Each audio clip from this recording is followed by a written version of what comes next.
Bon, eh bien si dans Illustrator j'ouvre le document hibou et que je le modifie et que je l'enregistre, je vais pouvoir faire la mise à jour dans Photoshop. Allez un peu dans Illustrator, vérifier si votre document hibou est ouvert. Ben, fermez-le, parce que je vais vous montrer qu'il y a possibilité de l'ouvrir évidemment dans Illustrator en faisant fichier ouvrir. C'est évident. Donc actuellement mon document hibou, le mot hibou n'est pas ouvert, hein. Je viens de le fermer dans Illustrator. Juste pour vous montrer que quand vous êtes dans Photoshop, normalement dans Photoshop, quand vous travaillez sur un objet dynamique Photoshop et que vous double-cliquez sur lui, il ouvre dans Photoshop une deuxième fenêtre qui contient le contenu de cet objet dynamique.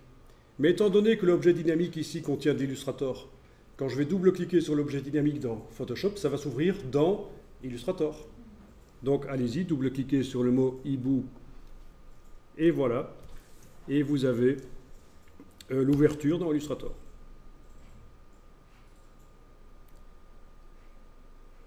Ignorez les modifications en conservant les fonctions d'édition d'Illustrator.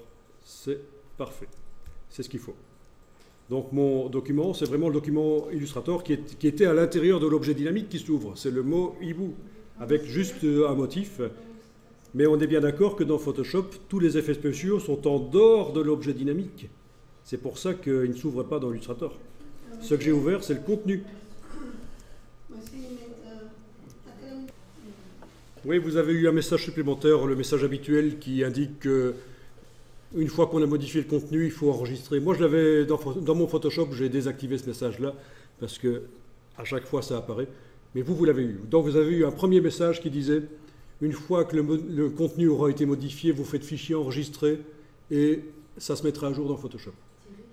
Puis vous avez eu un second message qui disait est-ce que vous voulez ouvrir en tant que fichier Illustrator modifiable ou en tant que fichier non modifiable. On a choisi modifiable.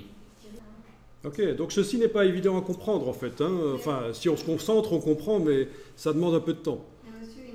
Donc je répète, c'est tout à fait normal qu'on ne voit pas les biseaux, les ombres, etc. Pourquoi ? Parce que quand je double-clique sur un objet dynamique dans Photoshop, c'est le contenu de l'objet dynamique que j'ouvre.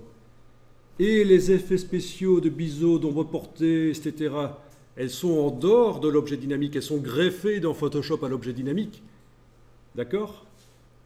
Mais c'est le contenu que j'ai ouvert dans Illustrator. Pas l'extérieur, pas ce que j'ai ajouté par l'extérieur.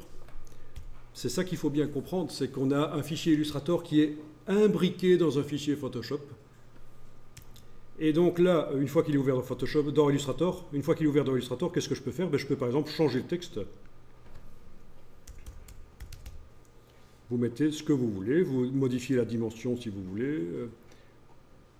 Voilà.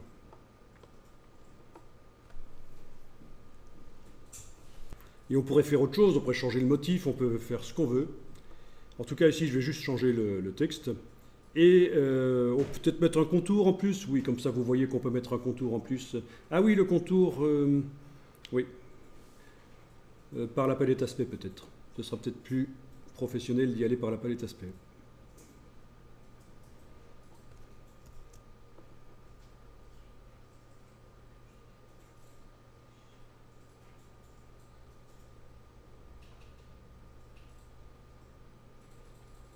Voilà.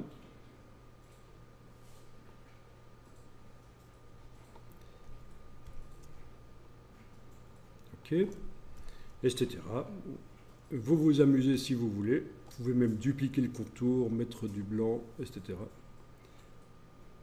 Après, ça devient vraiment un travail au cas par cas. C'est du graphisme. Bon, quoi qu'il en soit, vous faites fichier enregistré, vous ne modifiez pas le nom. Enfin, ceci dit, vu qu'on n'a pas lié le fichier dans Photoshop, si vous changez le nom, ça marchera quand même en fait. Alors, fichier enregistré, voilà, j'ai mis à jour le fichier Illustrator mo-hibou.ai, il est mis à jour sur le disque dur.